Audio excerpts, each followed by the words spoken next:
अस्सलाम वालेकुम वीवर्स, कैसे हैं आप सब। उम्मीद करती हूँ सब खैरियत से होंगे। जहाँ रहें खुश रहें, हंसते मुस्कुराते रहें और अपनी प्यारी प्यारी सी मुस्कुराहटों को बिखेरते रहें।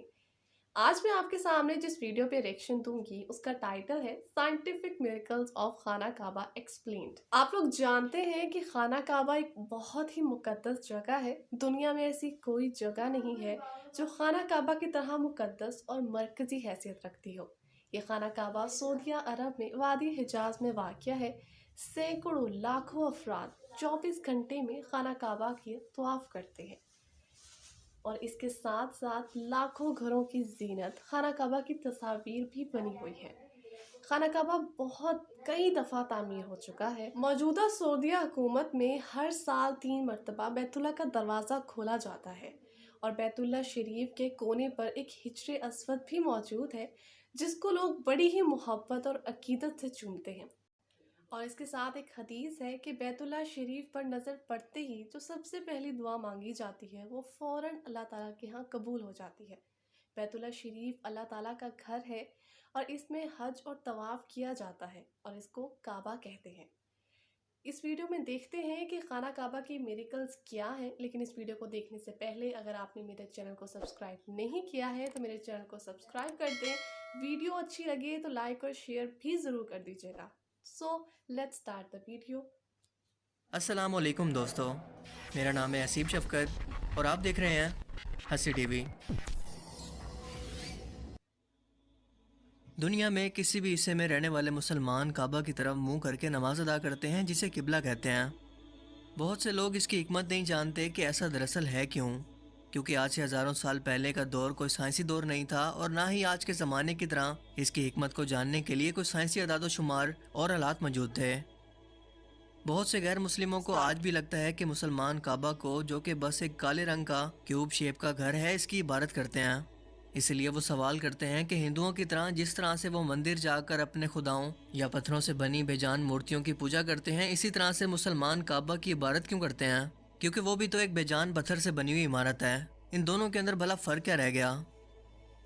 दोस्तों, इस्लाम में एक असूल है कि अगर दुनिया के किसी भी कोने के अंदर कोई मुसलमान मौजूद है और वह नमाज़ पढ़ना चाहता है मगर इसे किबला की डायरेक्शन का इल्म नहीं और ना ही इसके पास इसके जानने का कोई तरीका मौजूद है, तो फिर किसी भी तरफ मुंह करके वो नमाज़ पढ़ सकता है जो डायरेक्शन इसके लिए सबसे ज़्यादा एक्यूरेट हो। क्योंकि अल्लाह पाक कुरान करीम के अंदर फरमाते हैं, और मशरिक़ और मगरिब सब खुदा का ही है, तो जिधर तुम रुख करो उधर खुदा की ही ज़ात है, बेशक खुदा साहिब वुसअत और बाखबर है। इस आयत मुबारक से हमें पता चला कि काबा की तरफ मुंह करने का मकसद मुसलमानों को मुत्तहिद या इकट्ठा करके एक बनाना है। क्योंकि एक जगह अगर मुसलमानों के मजमे को नमाज अदा करनी पड़े तो कोई शख्स अपनी मर्ज़ी से मशरिक़ की तरफ, कोई मगरिब की तरफ, कोई शुमाल और कोई जनूब की तरफ मुंह करके अपनी मर्ज़ी से नमाज़ पढ़ने को तरजीह देगा। इसलिए किबला एक डायरेक्शन है सब मुसलमानों को इकट्ठा करके एक लाइन के अंदर लाने के लिए। सो इसका मकसद काबा की इबादत हरगिज़ नहीं है, जिसका सबूत एक सही हदीस भी है। सही मुस्लिम की हदीस के मुताबिक हज़रत उमर रज़ी अल्लाह तआला अन्हु ने एक बार हिजर अस्वद, जो कि जन्नत से लाया गया एक काला पत्थर है, इसकी तरफ इशारा करके फरमाया, ए हिजर अस्वद, तू ना तो मुझे कोई फ़ायदा दे सकता है और ना ही कोई नुकसान पहुँचा सकता है। मैं बस तुझे इसीलिए चूम रहा हूँ क्योंकि मेरे नबी ने भी तुझे बोसा दिया। हज़रत उमर रज़ी अल्लाह तआला अन्हु के ये अल्फाज कि तू सिर्फ एक पत्थर से ज़्यादा कुछ नहीं है, जो कि ना मुझे कोई फ़ायदा दे सकता है और ना ही कोई नुकसान पहुँचा सकता है, इस बात का सबूत है कि मुसलमान काबा की इबादत नहीं करते बल्कि काबा के रब की करते हैं। क्योंकि हजर अस्वद को भी मुसलमान बोसा देते हैं, इसकी इज़्ज़त करते हैं, लेकिन इसकी इबादत नहीं करते। हत्ता कि नबी पाक सल्लल्लाहु अलैहि वसल्लम के वक्त में भी लोग काबा की छत पर चढ़कर अजान दिया करते। क्या कोई शख्स जो कि काबा की इबादत करता हो इसके ऊपर खड़े होकर अजान देने की हिम्मत भला कर सकता है? यही नहीं, अगर हम दुनिया और कायनात के निज़ाम को देखें और इस पर गौर करें तो हमें पता चलेगा कि कायनात में सितारे, स्यारे और कहकशाएँ सब एक ख़ास मरकज़ या एक दरमियानी मरकज़ की तरफ काउंटर क्लॉकवाइज डायरेक्शन के अंदर घूम रहे हैं। यह निज़ाम दुनिया में भी एटम के स्ट्रक्चर तक में आपको नज़र आएगा और काबा की सूरत में भी, जहाँ दुनिया भर के मुसलमान एक पॉइंट ऑफ सेंटर यानी कि एक मरकज़ के गिर्द चक्कर लगाकर अल्लाह ताला की इबादत कर रहे हैं, जैसे कायनात की हर एक चीज़ कर रही है। लेकिन ये मरकज़ खुदा की ज़ात नहीं बल्कि इसका बनाया गया एक मुकम्मल निज़ाम है जो कि अपने आसपास के निज़ाम को जोड़े हुए है। जबकि अगर साइंसी बुनियादों पर देखें तो जब भी कोई शख्स इबादत के लिए अपना सर ज़मीन पर काबा की डायरेक्शन के अंदर रखता है तो इस सजदे की हालत में इसके जिस्म से नेगेटिव एनर्जी परफेक्ट तरीके से खारिज होती है। जो कि जिस्म के एनर्जी सिस्टम को बैलेंस करने का परफेक्ट तरीका है। यही तरीका टेंशन, डिप्रेशन और स्ट्रेस को कम करता है, जिसे समझने के लिए आपको गोल्डन रेशो या डिवाइन प्रोपोर्शन के कॉन्सेप्ट को समझना होगा, जिसकी वैल्यू फी कांस्टेंट यानी कि 1.681 के बराबर होती है। जिसके बारे में बस इतना कहूँगा कि पूरी दुनिया कायनात का निज़ाम एक स्पेसिफिक फार्मूले या एक न्यूमेरिकल वैल्यू पर बनाया गया है, जिसके अंदर इंसान का जिस्म भी शामिल है।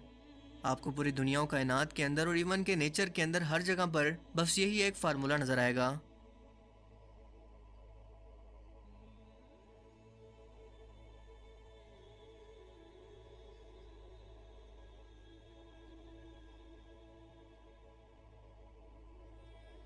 और अगर यही फार्मूला हम ज़मीन के ग्लोब पर अप्लाई करें तो जवाब आता है मक्का शहर, यानी ज़मीन का ऐसा मकाम जहाँ पर सबसे ज़्यादा एनर्जिक फील्ड मौजूद है। इतना ज़्यादा कि ये दुनिया के किसी और कोने के अंदर मौजूद ही नहीं हो सकता। हत्ता कि सैटेलाइट से देखने पर भी इसको महसूस किया जा सकता है। एस्ट्रोनॉट भी इस बात का एतराफ़ करते हैं कि काबा से एक ख़ास किस्म का एनर्जिक फील्ड हर वक्त खारिज होता रहता है। और बतौर मुसलमान हम ये बात जानते हैं कि काबा की डायरेक्शन के ऊपर यानी कि 7 आसमानों पर एक और काबा या अल्लाह ताला का घर मौजूद है, जिसे बैतुल मामूर कहते हैं। रोज़ाना तकरीबन 70,000 फरिश्ते इसका तवाफ़ करते हैं, और जो एक बार अपनी पूरी ज़िंदगी के अंदर इस सादत को हासिल कर ले, फिर उस फरिश्ते की पूरी ज़िंदगी के अंदर फरिश्तों की बेताशा तादाद की वजह से उसकी बारी कभी नहीं आती। ये एनर्जी कैसे खारिज होती है, इसे एक बार फिर से एटम के स्ट्रक्चर से लेकर गैलेक्सीज के स्ट्रक्चर को देखकर हम आसानी से समझ सकते हैं, जिसके दरमियान के मरकज़ के अंदर सबसे ज़्यादा ताकत होती है और अपने इर्द गिर्द मौजूद बिखरे हुए ऑब्जेक्ट्स को अपने गिर्द घूमने पर मजबूर करता है। बिल्कुल हमारे सोलर सिस्टम में मौजूद सूरज की तरह, जिसके गिर्द सियारे जिसमें हमारी ज़मीन भी शामिल है, सूरज की पावरफुल ग्रेविटी फोर्स की वजह से इसके गिर्द घूम रहे हैं, और सूरज ज़मीन की नेगेटिव एनर्जी को लेकर इसे पॉजिटिव एनर्जी दे रहा है ताकि ज़मीन पर ज़िंदगी का वजूद बाकी रह सके। और बिल्कुल यही सिस्टम एटम के अंदर भी है, जो कि ज़िंदगी और दुनिया और कायनात की हर एक चीज़ का बुनियादी इकाई या स्ट्रक्चर है, और इसी से मिलकर दुनिया और कायनात की हर एक चीज़ बनी है। इसीलिए काबा का तवाफ़ करने पर यानी कि एक सेंटर पॉइंट के गिर्द घूमने पर एक पॉजिटिव एनर्जी आपके जिस्म के अंदर दाखिल होती है। साइंटिफिक रिसर्च हमें यह बताती है कि एक आम इंसान दिन भर के अंदर बहुत सारी इलेक्ट्रोमैग्नेटिक वेव्स का सामना करता है, जो कि इसके लिए बहुत ख़तरनाक हैं, और सामने के दिमाग के हिस्से में दाखिल होकर डिप्रेशन, सर दर्द, सुस्ती और दिमागी तनाव या स्ट्रेस की वजह बन सकती है। दिमाग के इसी हिस्से से हमारा जिस्म पॉजिटिव और नेगेटिव एनर्जी को हासिल करता है, और दिमाग के इसी सामने के हिस्से को ज़मीन पर रखकर इस नेगेटिव एनर्जी को आसानी से ख़त्म किया जा सकता है। लेकिन यह प्रोसेस उस वक्त काफ़ी बढ़ जाता है जब सबसे ज़्यादा एनर्जी रखने वाले ज़मीनी हिस्से की तरफ ऐसा किया जाए, जो कि सिर्फ़ और सिर्फ काबा है। डॉक्टर एंड्रियोस न्यूज़बर्ग ने दिमाग की इन्हीं एक्टिविटीज़ को नमाज के दौरान नापने की कोशिश की, तो वो ये जानकर हैरान रह गया कि नमाज के दौरान इस शख्स के दिमाग पर सीधा ये एनर्जी असरअंदाज हो रही है, जिसकी वजह से फ्रंटल लोब या दिमाग का सामने का हिस्सा उम्र गुजरने के साथ साथ सिकुड़ता नहीं है, जिसका मतलब कि दिमाग के इस हिस्से के ज़िम्मे काम जो कि हैं पढ़ना लिखना और याददाश्त, वो भी मुतासर नहीं होते। और बुढ़ापे के अंदर भी आपकी याददाश्त को कमज़ोर होने से बचाकर आपको कुदरती तौर पर मेडिटेशन को फराहम करता है। क्या आप यकीन करेंगे कि आर्कियोलॉजिस्ट की तहकीक के मुताबिक बिलिस पत्थर, जो कि मक्का मुकरमा के अंदर मौजूद हैं, दुनिया के सबसे पुराने या कदीम पत्थर हैं। जब साइंटिस्ट ने यहाँ से सैंपल लेकर इकट्ठा किया तो पता चला कि ये ज़मीन की शुरुआत के वक्त या ज़मीन के बनने से भी पहले के पत्थर हैं, जो कि हमारे सोलर सिस्टम के अंदर कहीं पर मौजूद थे, और ज़मीन के बनने की शुरुआत के वक्त जब एस्ट्रॉयड ज़मीन की सतह से टकरा रहे थे, तब ये पत्थर इसी लोकेशन पर आकर गिरे। इसीलिए आज भी काबा के 3 पत्थर के टुकड़े ब्रिटिश म्यूज़ियम के अंदर मौजूद हैं, क्योंकि साइंटिस्ट का मानना है कि ये पत्थर हमारे सोलर सिस्टम से कहीं से आए हैं, जिस वक्त ज़मीन का वजूद भी नहीं था।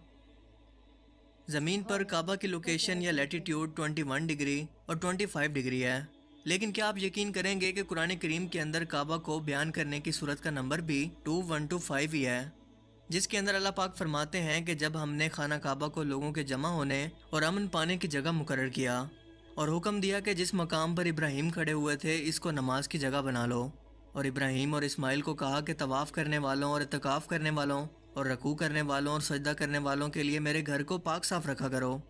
जबकि कोमा के बाद की वैल्यूज़ को अगर हम परसेंटेज के अंदर बदलें तो हमारे पास जवाब आता है 21.42, जिसे अगर कुरान करीम के अंदर तलाश करें तो दूसरी सूरत की आयत 142 के अंदर एक बार फिर से काबा का ही जिक्र है, जिसके अंदर अल्लाह पाक फरमाते हैं, अहमक लोग कहेंगे कि मुसलमान जिस किबले पर पहले से चले आते थे अब इससे क्यों मुंह फेर बैठे। تم کہہ دو کہ مشرق اور مغرب سب خدا کا ہی ہے اور وہ جس کو بھی چاہتا ہے سیدھے راستے پر چلاتا ہے۔ کیا یہ صرف میتھمیٹیکلی طور پر محض اتفاق ہو سکتا ہے؟ اگر سائنٹیفکلی طور پر بات کریں تو اس کا چانس 10,000 میں سے صرف ایک بار ممکن ہے، لیکن اللہ تعالیٰ کی حکمت سے کچھ بھی ممکن ہے۔ اسی لیے مسلمانوں کو اللہ تعالیٰ کی ذات کا ہر حکم بنا کسی سوال اور شک و شبہات کے ماننا چاہیے، کیونکہ اس کے ہر حکم کے پیچھے ایک مصلحت اور حکمت ضرور ہوتی ہے جو کہ آسانی سے سمجھ نہیں آتی۔ اسی لیے تو اللہ پاک فرماتے ہیں کہ وہی لوگ دنیا اور آخرت کے اندر کامیاب ہوئے جو دیکھی اور اندیکھی دونوں چیزوں پر ایمان لائے جس کا خدا نے حکم دیا، اور اندیکھی اس کی ذات بھی ہے جس پر ہم بنا دیکھے اور بنا کوئی سوال کیے اس کے وجود پر ایمان لاتے ہیں۔ مجھے امید ہے کہ آج کی اس ویڈیو سے آپ کو بہت کچھ نیا جاننے کو ملا۔ جیسا کہ آپ لوگوں نے دیکھا کہ دل سے کیا ہوا ایک سجدہ خانہ کعبہ کے سامنے مسلمانوں کی تمام مشکلات کو ختم کر دیتا ہے۔ جیسا کہ آپ لوگوں نے دیکھا کہ ایک ویڈیو بھی وائرل ہوئی بھی ہے کہ خانہ کعبہ میں ایک آدمی دھاڑے مار مار کر چیخو پکار کر کے اللہ تعالیٰ کے سامنے اپنے گناہوں کی معافی مانگ رہا ہے۔ میرے دل پر تو اس ویڈیو نے بہت ہی زیادہ گہرا اثر چھوڑا ہے۔ اگر آپ کو بھی یہ ویڈیو اتنی ہی اثر انداز کر چکی ہے تو کمنٹ سیکشن میں اپنی رائے کا اظہار ضرور کیجیے گا۔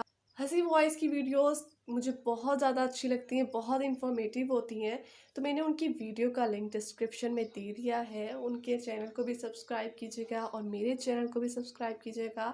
خوش رہیں اور دوسروں کو بھی خوش رہنے دیں۔ بہت سارا خیال رکھیے گا۔ اللہ حافظ۔